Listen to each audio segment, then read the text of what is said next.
సంధ్యా theatre తొక్కిసలాటపై video చూపించారు పోలీసులు. Minute to minute అసలు ఏం జరిగిందో ఆ వీడియోలో చూపించే ప్రయత్నం చేశారు. ప్రమాదం జరిగిన విషయాన్ని అల్లు అర్జున్ దృష్టికి తీసుకెళ్లామని చెప్పారు పోలీసులు. మొదట అల్లు అర్జున్ మేనేజర్ విషయం చెప్పకుండా అడ్డుకున్నాడని, ఆ తర్వాత మేనేజర్ను పక్కకు తోసి అసలు విషయం అల్లు అర్జున్కి చెప్పామని తెలిపారు. రేవతి చనిపోయిన విషయం థియేటర్లోనే అల్లు అర్జున్కు తెలుసన్న పోలీసులు విషయం చెప్పాక కూడా సినిమా పూర్తయ్యాకే వెళ్తానని అల్లు అర్జున్ వాదించారని తెలిపారు.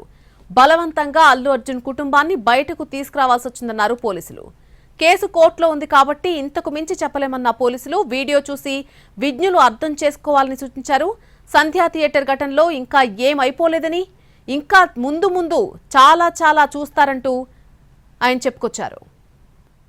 ఈ కేసు ఇప్పుడు దర్యాప్తు స్టేజ్లో ఉంది కనుక మేము ఎక్కువ దీని గురించి మాట్లాడలేము. కానీ కోర్టు పరిధిలో ఉంది, ఇంకా వాదనలు జరగబోతున్నాయి కొన్ని రోజుల్లో కూడా. ఇప్పుడు దీనిపైన అనేక రకాల వర్షన్స్ వచ్చాయి. మా సోషల్ మీడియా టీం కానివ్వండి, లోకల్ ఆఫీసర్స్ కానివ్వండి, నిన్న జరిగిన ప్రెస్ మీట్ ప్లస్ నిన్న అసెంబ్లీలో జరిగిన చర్చ, దాని గురించి మేము కూడా ఒక వారం రోజుల నుండి దాదాపు ఒక 10,000 కెమెరాస్ అంటే సెల్ ఫోన్లో చాలామంది రికార్డ్ చేశారు.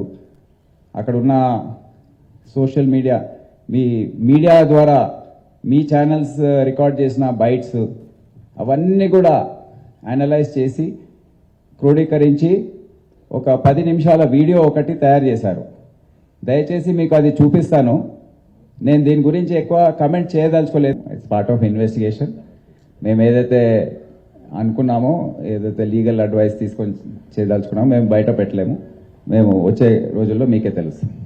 ఇక మీకు ఎటువంటి మనసు ఉందో దాన్ని బట్టి మీరు దీన్ని అర్థం చేసుకోండి. ప్రజల ముందు ఇది వెళ్తుంది.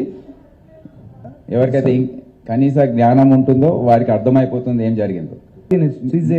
తొందర ఎందుకు, మీరు చూస్తూ ఉండండి ఏం జరుగుతుంది. ఈ కేసు ఇప్పుడు దర్యాప్తు స్టేజ్లో ఉంది కనుక